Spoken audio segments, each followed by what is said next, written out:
ve 109. ülkem Azerbaycan'a gidiyorum. Kimlikle bir ülkeye gitmek ne güzel bir şey. İstanbul bizde. Kadere bak, Maldivler uçağına talış, Sri Lanka'da buluş, Bakü'de görüş. Dünya küçükmüş. Kimlikle gidebildiğimiz bir ülke olduğu için rahat bir şekilde ülkeye gireceğim ve gezeceğim. Temizlik çok dikkatimi çekti. Onu çok yardımseverler. Sinirlerim bozuluyor. Çoğu kadın dizi daha iyi anlıyor çünkü Türk dizilerini izliyor. Erkekler daha az anlıyormuş. Hayatımda ilk defa başka bir ülkede midye dolma sattıklarını gördüm. Sizlere iyi seyirler. Bana da daha önce hiç gitmediğim bu coğrafyanın tadını çıkarabileceğim harika bir Azerbaycan gezisi olsun. Başlıyoruz. Türkiye'nin lider su arıtma markası Aura Sebilon Unique sunar.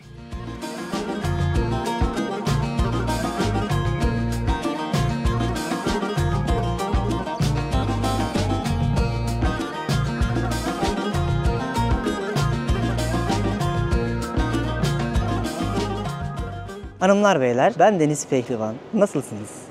Yüzümdeki mutluluktan da anlayacağınız üzere yeni bir ülkeye gidiyorum. Şöyle bir başlayalım. Bazen böyle gidiyorum, aylarca hiç gezmiyorum. Sonra Fethiye'ye eve dönüyorum. 2 ay kapanıyorum. Video çekmeyi unutuyorum. Nasıl gireceğimi, nasıl konuşacağımı dahi inanın gerçekten ben de bazen unuttuğumdan dolayı hatırlayamıyorum ve şaşkınlıkla videolara başlıyorum. Umarım harika bir yazınız, harika bir hayatınız vardır. Ben Fethiye'ye geldim, haftalarca dinlendim. Spora başladım, düzenli yaşadım. Durmak da güzel bir şeymiş, bunu tecrübe ettim. Sonra dedim ki sıkılana kadar burada takılayım. Ama dedim bir yerde ben elbet patlarım. Ve şu andan itibaren Dalaman'dan bir uçağın kalktığını fark ettim. Direkt uçuyordu ve 109. ülkem. Daha önce gitmediğim ve birçoğunuzun gittiğini düşündüğünüz Azerbaycan'a gidiyorum. Birazdan yaklaşık 2 saatlik bir yolculuk yapacağım ve Azerbaycan'ın bu güzel kadim kentine Bakü'ye gideceğim. Sizlere baştan sona güzel bir Azerbaycan vloglar serisi hazırlamak istiyorum. Heyecanlıyım. İnsanlar da uçağa binerken enerjileri bana geçti. Çok tatlı insanlar, çok kibar insanlar. Umarım gittiğimiz yerdeki Azeri arkadaşlarımızla, kardeşlerimizle tanıştıkça da kanlarımız zaten kaynayacaktır. Güzel bir gezi olsun. Çünkü sadece Azerbaycan'a gitmeyeceğim. Özellikle Instagram bir hayalin peşinde hesabımla takip edenler benim şuradan nerelerde olduğumu çok iyi biliyorlar. Dünyanın sonuna gideceğim yolculuklar olacak. Yine uzun bir yolculuğa çıkıyorum. Ama eskisi kadar böyle 8 ay, 10 ay değil. Herhalde birazcık böyle durmayı da sevmeye başladım. Böyle 1 aylık, 2 aylık geziler gibi düşünebilirsiniz. Önce Azerbaycan'dan başlayacağız. Sonra rüzgar bizi nereye götürürse sizleri ben de oraya götüreceğim. Sizlere iyi seyirler. Bana da daha önce hiç gitmediğim bu coğrafyanın tadını çıkarabileceğim harika bir Azerbaycan gezisi olsun. Başlıyoruz. Öncelikle neden Azerbaycan'a gidiyorum onu söyleyeyim arkadaşlar. Dalaman'dan, Antalya'dan birçok yerden artık direkt uçaklar var. Aslında bu şehirlerimizin birçok ülkeye uçuşları var ama çoğumuz bilmiyoruz. Hal böyle olunca hem hızlı gideyim hem de uygun olsun demiştim. Ve en güzeli de kimlikle gidebiliyorsunuz. Kimlikle gidebildiğimiz bir ülke olduğu için rahat bir şekilde ülkeye gireceğim ve gezeceğim. Çok güzel bir yolculuk olacak. Heyecanlıyız. Şu an Dalaman'dayım. Birazdan şuradan uçağıma binip yolculuğuma başlayacağım. Kimlik olayını niye söyledim? İsterseniz böyle Moldova gibi, Kıbrıs gibi, Gürcistan gibi ülkelere kimlikle gidebildiğimiz için hiç pasaportunuz yoksa bile yollara düşebilirsiniz. Böyle 100 dolara falan bilet alabiliyorsunuz. Hatta İstanbul'dan Azerbaycan'a kabin bagajlı uçuşlar vardı. Sadece 60-70 dolardı. Aklınızda bulunsun. Yani gezmek için aslında çok sebebimiz var. Yeter ki araştıralım her zaman söylediğim gibi. Hadi bakalım uçağımıza binelim ve Azerbaycan gezimiz dünya turu sponsorum Aura Sebilon Unique ile başlıyor.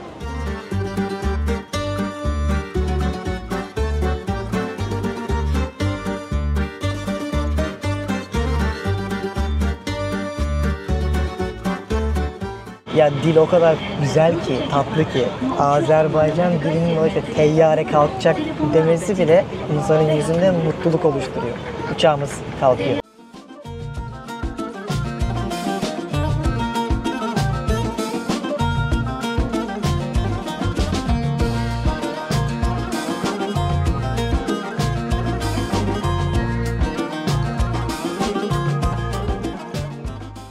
Şimdi yemek geldi. Böyle pilav var. Hindiye benzeyen bir şey var. Baklava var. Peynir var. Ekmek var. Şurada da tavuk var. Üstünde bak ne yazıyor. Nuş olsun. Yani afiyet olsun demek. Anlıyorsun ama bazı kelimeler çok tatlı. Afiyet olsun. Vallahi yemekler güzel görünüyor. Hatta ben yemek vermezler diyordum. Safranlı bir pilav geldi. Çok güzel. Şunu merak ettim. Hindiye benziyor. Hindi gibi. Evet. Yemeğimizi yiyoruz. Birazdan artık yavaştan Türkiye sınırlarından çıkacağız.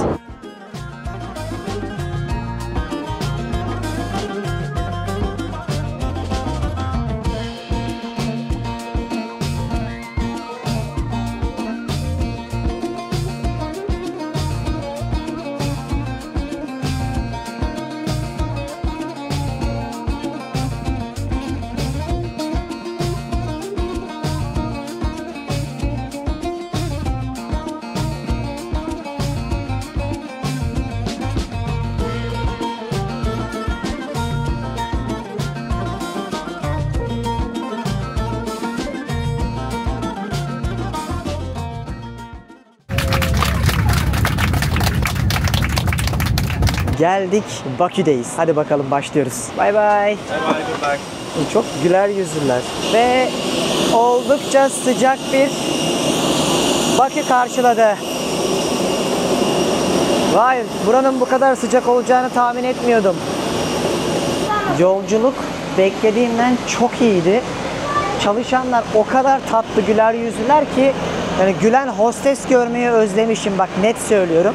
Yemek falan da verdiler. Çok kibarlar, çok tatlılar. Yemekler de çok lezzetliydi. Gayet iyi bir yolculuk geçirdik. Şimdi gümrükten geçeceğiz. Bakar mısınız? Her şey bizim gibi. Dil birebir, neredeyse aynı. Ve ilk izlenimim tertemiz bir havalimanı. Yolda gelmeden önce hem Azerbaycan hem Bakü'ye dair derslerime çok iyi çalıştım. Yine her ülkede yaptığım gibi artık bu 109. ülkem benim.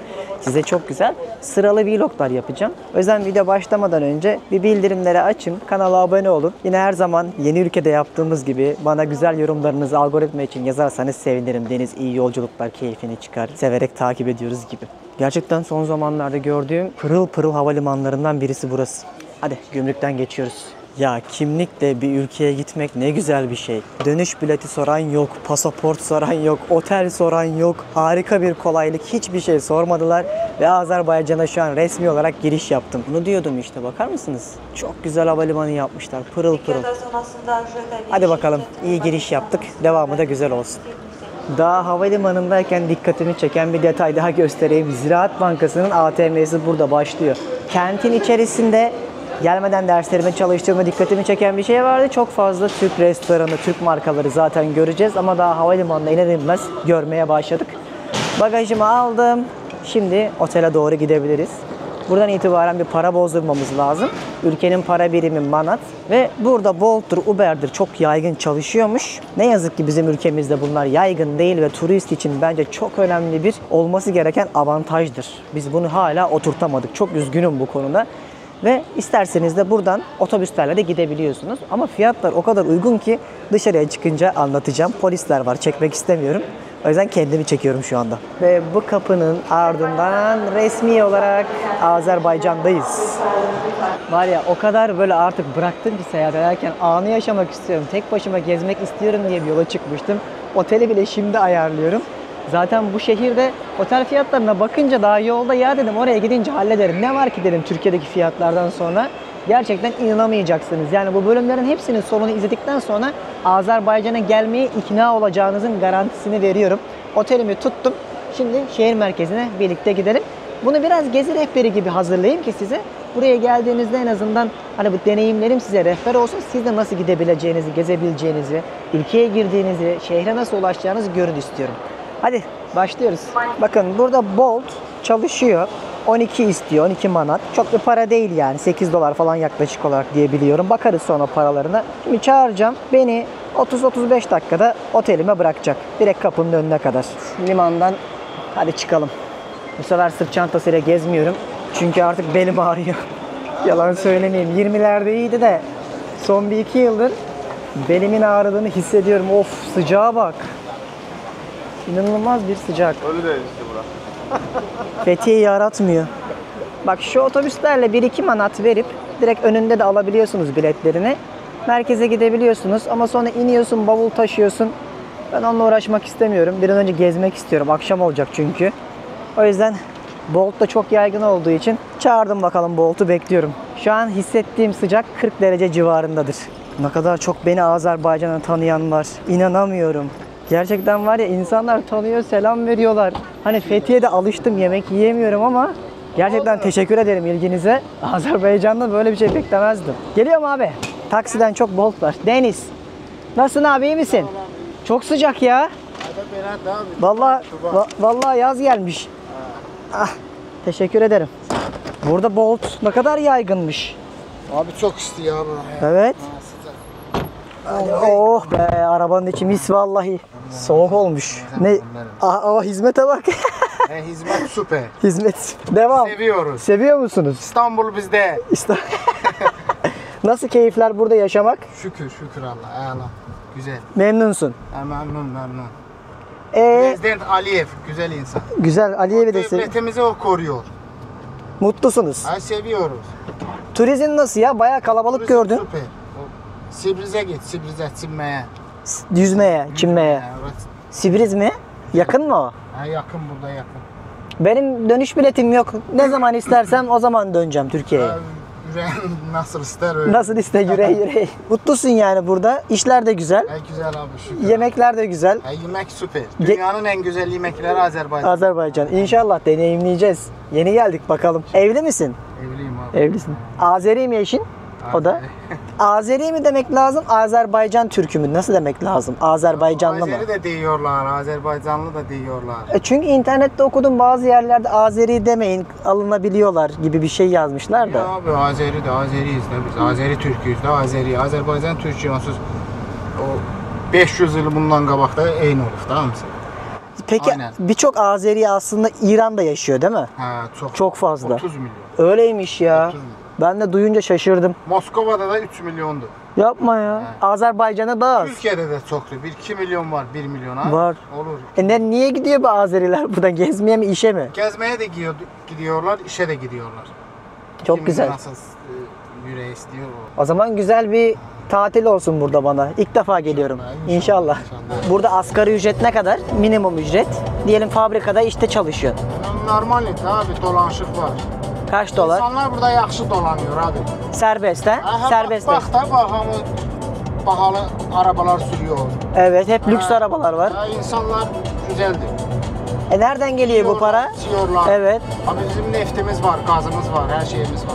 Ha, gazdan dolayı. Bana gaz değil, her şeyimiz var. Size devlet bunu gaz olduğu için para veriyor mu? Mesela elektrik bedava mı? Her şey güzel, işliyor insanlar, çalışıyor, para alıyor. Onda Devlet dağıtıyor mu? bana dağıtıyor. Aliyev dağıtıyor mu herkes? 100%. Abi dağıtmasa bu da insanlar bak ama maşın sürüyor, yollar tertemiz. Evet, çok temiz. Stadyuma bak, Olimpiya stadyumu. Eğitim de mi ücretsiz, üniversite falan? Bedava mı? Eğitim ne abi? Eğitim, Okul mu? okul, üniversite bedava. Bedava. Bunlara değineceğiz. Gerçekten tertemiz, bakın yollardan gidiyorum. Şurada stadyum. Burası stadyum mu abi? Stadyum, olimpik stadyum. Galatasaray, Beşiktaş, Fenerbahçe hep orada maç yaptı. Yaptılar mı? Şampiyonlar Ligası. Hadi ya. Vallahi ilk izlenimler çok güzel. Güzel bir yere geldiğini hissediyorsun. Tertemiz, her gün temizliyorlar, her gün. Peki bir tek Bakü mü böyle, Gence, Mence, hep her yer? Hep her yer. Her Azerbaycan. Her yer böyle. Bak temizliyorlar, aparlıyorlar, tertemiz. Oğlum şu an yolda Bak da abi, bak etine yok, tertemizlik. bir tane kağıt görmedim. Pislik, çöp görmedim yani. Nasıl? İnsanlar da atmıyor, çöle etsin atmıyor abi. Öyle mi? Yok, atmıyor. Eğitim var, okul eğitimi var. Atmıyor. Çöle Disiplin. zibil tökmüyoruz biz çöle. Vay be. Maşına koyuyoruz, sonra düşende atıyoruz zibil. Ha. Bak tertemizdi bak abi. Gül gibi tertemiz. Vallahi öyle. Çok gibi. modern. Şehir de güzel kokuyor. Evet. Yani çünkü zibil yok, ona göre güzel kokuyor. Aa, çok komik sizin şiveniz. Çok Evet. güzel, çok tatlı ya. Yani böyle şey, eğlenceli, pozitif. Şimdi abi diyor ki benim kalacağım otel buranın en sakin, en lüks semtlerinden biriymiş. Abi görüşürüz. Hoşçakal. Eyvallah. Görüşürüz. Sağ olasın. Geldiğim otel böyle bir yer. Güzel bir otel tuttum kendime. Millerim de vardı, puanlarım da vardı. Dedim Deniz, bu yaştan sonra bir daha mı gezeceğim? Boş ver. Merhaba Orkan. Orkan. Merhaba. Şimdi check-in'imizi yapıyoruz, bekliyoruz. Bak o kadar sıcakkanlı, tatlı, masum insanlar ki ben video çekerken böyle yanıma sessiz sessiz geldiler. Dediler ki senin niye elinde sürekli kamera var? Dedim ki ben YouTuber'ım, dünyayı böyle geziyorum. Neyse kanalıma baktılar. 10 dakika sonra otelin müdürü geldi. İşte pazarlama müdürü geldi ve beni suite aldılar. Yani normalde böyle şeyler hiç neredeyse olmaz. Çok az olur ama daha ilk dakikadan böyle bir bana jest yaptılar. Hadi gelin size otelimi, odamı bir gezdireyim. Ben burayı tutmak istememin sebebinin de şu olduğunu size söyleyeyim. Arkamda çok güzel bir deniz manzarası var ve ben böyle büyük kentlerde sabah güneşin odama doğmasıyla beraber uyanmayı çok seviyorum. Böylece daha insan enerji dolu oluyor. Otelin de ismi şuydu. Ben bunların hepsini açıklamaya bırakacağım. Oradan bakarsınız. Daha burada var ya 20 dolara da 30 dolara da 50 dolara 70 dolara da böyle 100 dolara da oteller var. Neymiş? Hafız Sahil Baku Otel. Hatta 15 dolara mı 20 dolara mı ne hosteller falan vardı. Tam böyle kentin merkezinde. Aklınızda bulunsun. Bak şimdi odayı göstereceğim. Benim kocaman yatağım. Şöyle sabah şu denizin, Hazar Denizi'nin dünyanın en büyük aslında burası gölü. Hepsini anlatacağım, merak etmeyin. Bu daha ülkeye giriş 101 olsun. Bu da ben yorgun, neredeyse hiç uyumamış bir deniz ama enerji tavan. Bak suite olduğunu nereden anlarsın? Yataktan başka şöyle bir ayrı alan varsa koltuğu da koymuşlar da aha da suite böyle oluyor. Şurada da bana ait bir duş, tuvalet var. Gayet temiz. Neye niyet ettim? Gelirken istediğim otel doluydu. Neye kısmet oldu? Vardır bunda da bir hayır. Yine her zamanki gibi iyi düşünelim, iyi olsun. Şimdi bu tipten bakın biraz sonra hangi tipe bürüneceğim. Çünkü akşam burada Azeri bir arkadaşımla buluşacağım. Kendisiyle Maldivler uçağına tanışmıştık. Sonra Sri Lanka'da görüşmüştük. Ve kısmet bugüne Bakü'de görüşmekmiş. Nermin'le buluşacağım. Sizi onunla da tanıştırırım. O da burada ünlü bir influencer. Onu da görürsünüz. Hadi üstümüzü değiştirelim. Abi aklandık, paklandık. Şu yolculuğun bir üzerinden yükünü attık ve şu an hazırım. Bakın nasıl oldum. Ay anasını ya. Tam Bakülük olmadım mı? Buranın şimdi çok ünlü bir yeri var. İstiklal Caddesi gibi düşünün, onların trafiğe kapalı. Akşam saatlerinde özellikle çok yoğun oluyormuş, trafiğe kapalı oluyormuş. Bütün Bakü orada toplanıyormuş. Hadi oraya gidiyoruz.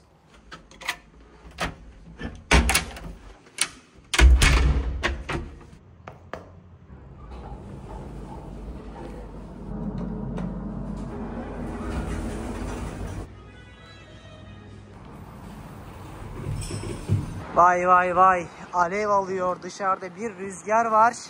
Çıktık bakalım. Gidelim. Normalde Bolt'la Uber'le de giderim ama şimdi buranın metrosunu merak ediyorum. O yüzden bir metro tecrübesi, halkın ulaşım ağını bir görmek lazım ilk günden. Benim kaldığım otel de buydu işte. 8. katta kalıyordum Gökdelen'in. Bunun arkası da Denizli, göstermiştim.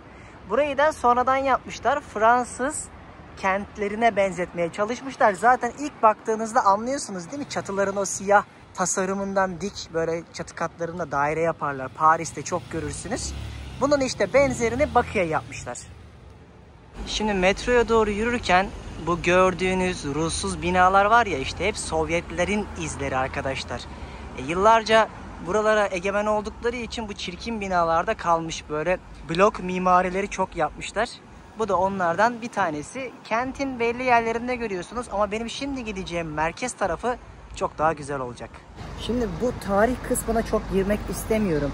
Çünkü burası 7. yüzyıldan beri yaşayan bir kent aslında. Onu sonraki bölümlerde anlatırım. Bu daha çok ilk günkü izlerimizin, anılarımızın, tecrübelerimizin bir özeti olsun. Ama ilk izlenimim özellikle hani o otobandan giderken siz de gördüğünüz çok temiz olması ve birçok YouTuber arkadaşım da buraya gelenler hep buna vurgu yapmışlar. Çünkü bizim hasret olduğumuz bir şey temizlik. En çok sigara izmariti arayacağım. Yalan söylemeyeyim, Fethiye'de fotoğraf çekecek yer bulamıyordum bu sene. Her yer sigara izmaritiydi. Yazık. Bu ülkeden bence öğreneceğimiz en güzel şey bu olacak. Kalabalığın peşine takıldım. İş çıkışı saati. Bence onlar da metroya gidiyorlar. Metroları da görün diye çok yazmışlar. Bahaneyle görmüş oluruz. Baksana da çok düzenli, ağaçların olduğu pırıl pırıl bir kent buralar. Gidelim bakalım. İlk izlenimlerim gayet güzel. Şu çocuk ne yaptı biliyor musunuz az önce? Ben selfie çekiyordum Instagram'da paylaşmak için. Takip ederseniz buradan. Bir realin peşinde hesabından. Geldi. Abi istersen seni çekeyim dedi. Oğlum çok yardımseverler. Sinirlerim bozuluyor. Herkes bir şeyde böyle yardımseverlik canlı canlı. Ulan biz mi unuttuk diyorum. Bunlar mı çok fazla yardımsever? Bak bunu İran'da da yaşamıştım. Dünyada gördüğüm en misafirperver toplumdu. Sanırım 2'ye Azerbaycan'ı koyacağım. Çok hoşuma gitti ya. Bir de öyle şımarmış hissediyorum. Metro istasyonuna geldiğimde böyle beni güzel kokular karşıladı. Ali Baba Osmanlı.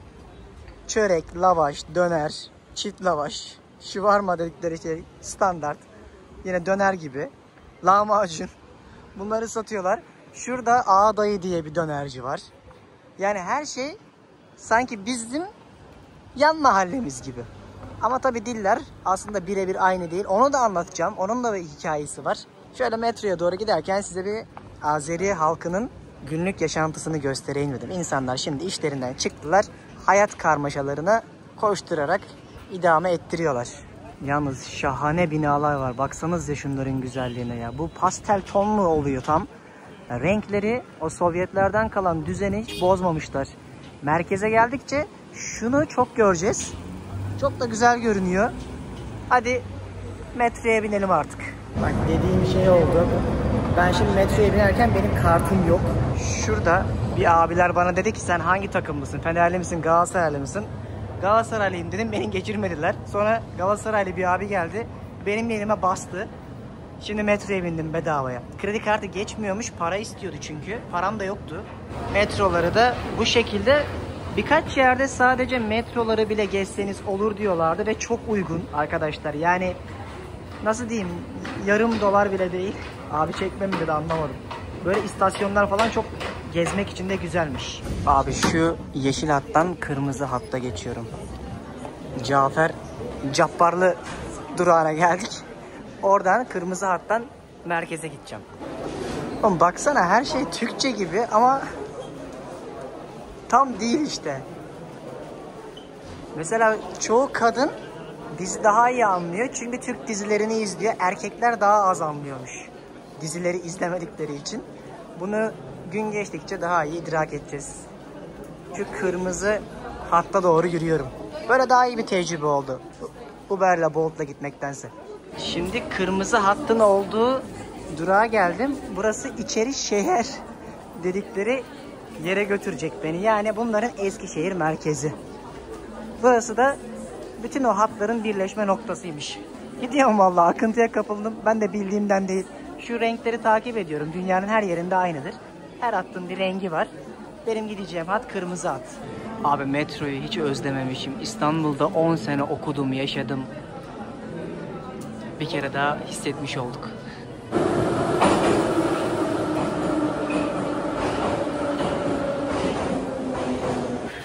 Geldik.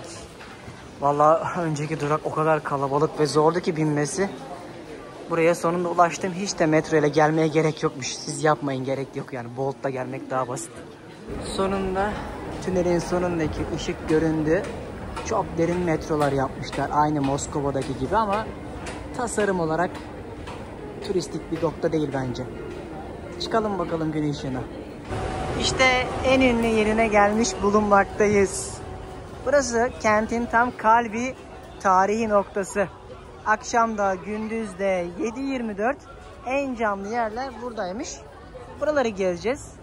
Yani metro işini sevmedim. Yine fikrimi söylerim çünkü içeride klima yok. Çok sıcaktı. Lakin insanların o hani adamın benden hiç para almaması, gişedekilerin şakalaşarak Galatasaraylı mısın, Fenerli misin deyip hani misafirsin geç yapması, misafirperverliğin had safhada olduğu bir yerde olduğunu hissettirdiği için yine de mutluyum. Şikayet etmeyeceğim. Buradayız. Hadi gezelim bakalım. Övdükleri kadar var mıymış? Çok güzel parklar karşılıyor sizi şehrin merkezinde. Burası da Filarmoni Parkı mı, çeşmesi mi? Öyle bir yer. Baksanıza şuranın güzelliğine. Kentin tam ortasında bunu iyi korumuşlar. Şurada da surlar var. Tarihi kent merkezinde olduğumuz için o zamanında savaşlardan dolayı yapılan bölgeyi size ayrı anlatacağım. Yapılan tarihi bölgeleri. Çünkü o ayrı bir konu. Şimdi böyle parkın içerisinde serinliği alarak yürüyorum. Öf, şu binaların güzelliğine bak.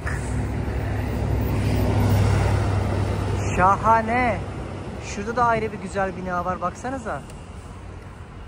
Çok güzel yapmışlar.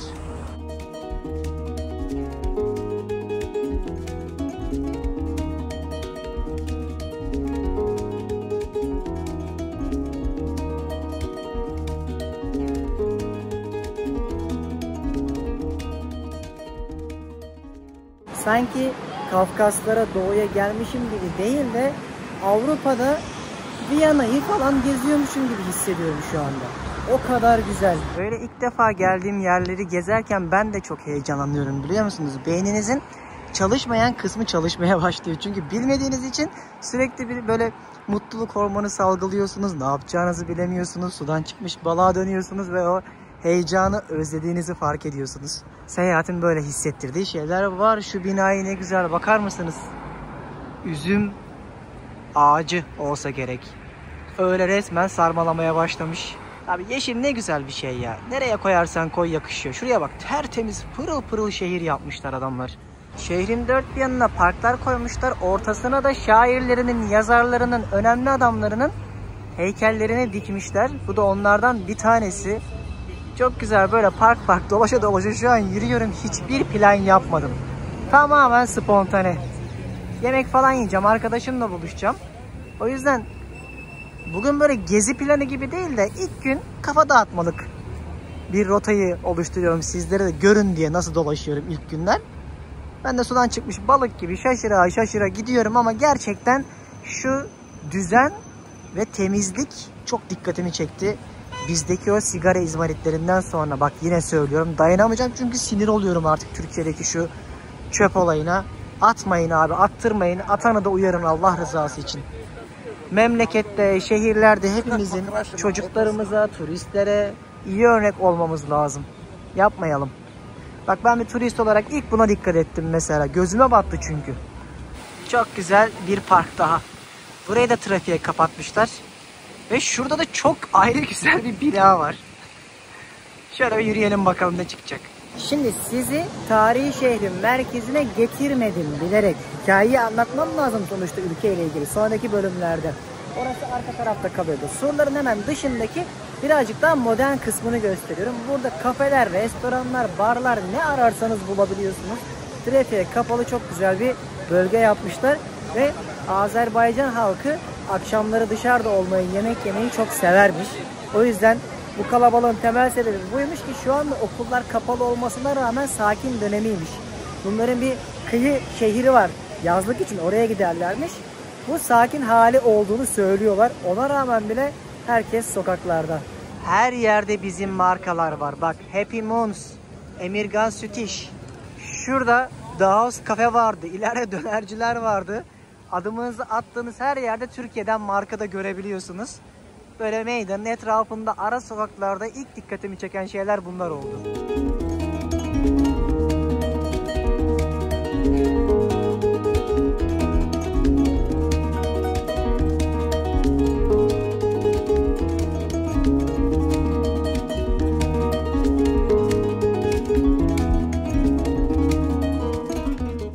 İşte en ünlü caddelerine geldim. Nizami Caddesi. Onların İstiklal Caddesi. Böyle kaç kilometre şimdi sallayamayacağım YouTube'da. Böyle boylu boyunca gidiyor. Trafiğe kapatmışlar, sağlı sollu. Ne ararsanız bulabiliyorsunuz. Ama dikkatimi çeken bir şey göstermek istiyorum. Bak şurada Uşak Eğlence Merkezi diyor. Çocuk demekmiş Uşak. Öyle biliyorum. Çocuk merkezinde Uşak olarak görünce buradan Karadenizlilere selam olsun dedim. Şöyle bir yürüyüş yapıyorum. Burayı gündüz de gezeriz detaylıca. Bu biraz akşam gezintisi. Hayatımda ilk defa başka bir ülkede midye dolma sattıklarını gördüm. Abi sen de mi Mardinlisin yoksa? Buralısın. Midye dolmayı başka hiçbir yerde görmedim Türkiye dışında. Kendin mi yapıyorsun? Buradan yapılıyor. Ne kadar tanesi bunların? 2 manat. Şimdi aç değilim ama deneyeceğim yarın. Aklımda bulunsun, görmek istedim. Selamlar, kolay gelsin. Adama nasıl diyorum ama Mardinli misin diye. Ya Türkiye'de çünkü bütün bu midye işini yapanlar Mardinli. Hatta bir tane arkadaş vardı, İzmir'de tanışmıştım. Dedim sen bu işi nasıl bak... Sen... Abi sen abi. İyiyim, sen nasılsın?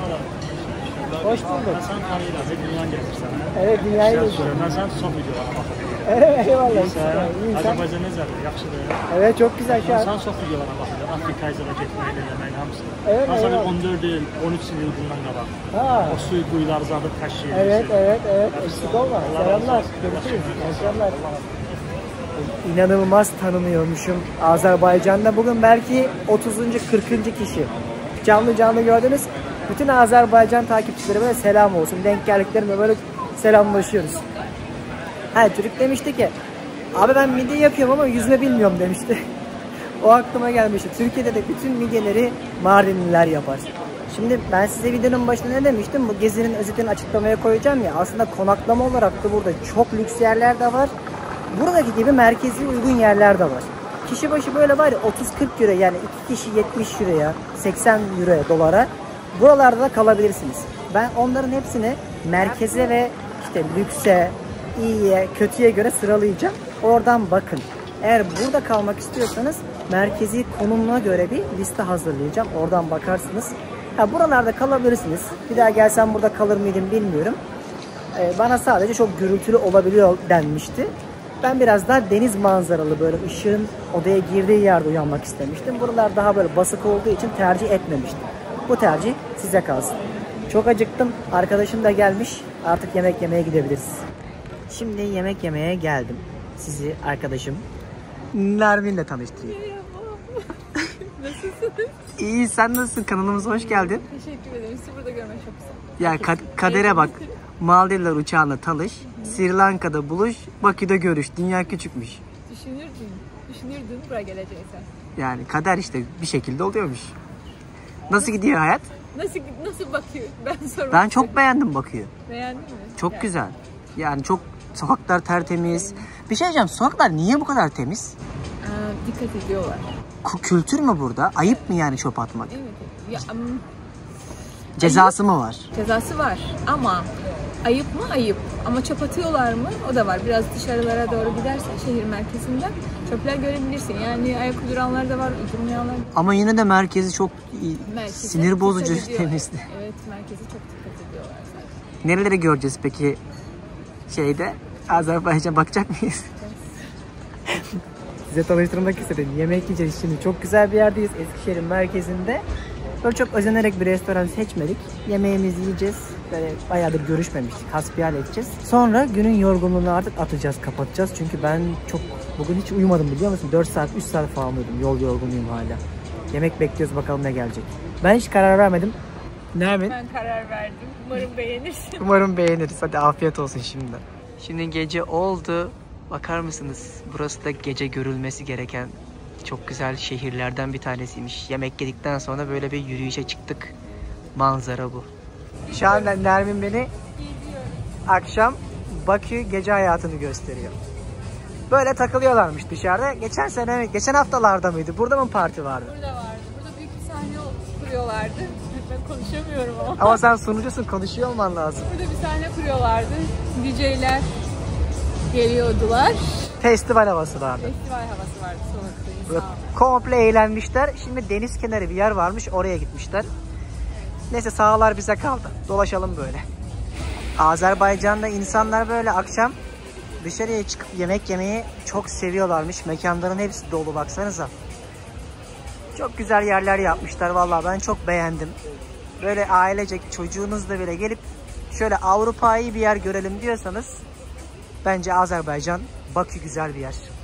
Ve günün artık kapanışını yapabilirim. İnanabiliyor musunuz? Bugün sadece 3 saat uyudum. Aslında uçağı kaçırmak üzereydim. Annem telefonla uyandırdı ve koştura koştura uçağa geldim. Ve buna rağmen uçakta hiç uyumadım. Harika videolar izledim. Blog yazıları okudum. Bakü'deki dersime iyi çalıştım. Ve gecenin saati şu an 1'i oldu. Hiç yorgun değilim. Neden? Çünkü buna seyahat etmenin mutluluğu diyorlar. 109. ülkeniz de olsa insan gezmeye alışınca ve bu virüsü bedeninde hissetmeye başlayınca inanın enerjiyle beraber yorgunluk kalmıyormuş. O yüzden hanımlar beyler, bildirimleri açın. Sonraki bölümde sizlere artık Bakü'nün gezilecek yerlerini, tarihini, ekonomisini, buraya gelirken nasıl tatil planı yapacağını bizzat kendim yaşayarak anlatacağım. Umarım en azından Bakü'ye gelecekler için, en azından Azerbaycan'a plan yapmak isteyenler için böyle bir giriş videosu sizlere de faydalı olmuştur. Dünya turumda bundan sonra öyle yerleri göstereceğim ki size, Türkiye'de daha önce gidilmediğini düşündüğüm ve gerçekten benim de zorlanacağım ki kıyafetlerim bavulumun içinde, evden öyle çıktım bayağı bir toparlanarak, sizlerle sonraki bölümde paylaşacağım. Şu an artık yatma vakti geldi bana. Bir sonraki bölümde görüşmek üzere. İnşallah keyifli bir şekilde Azerbaycan gezimize devam edeceğiz. Şimdilik kendinize çok iyi bakın. İzlediğiniz için teşekkürler. Bakü'den selamlar. Türkiye'nin lider su arıtma markası Aura Sebilon Unique sundu.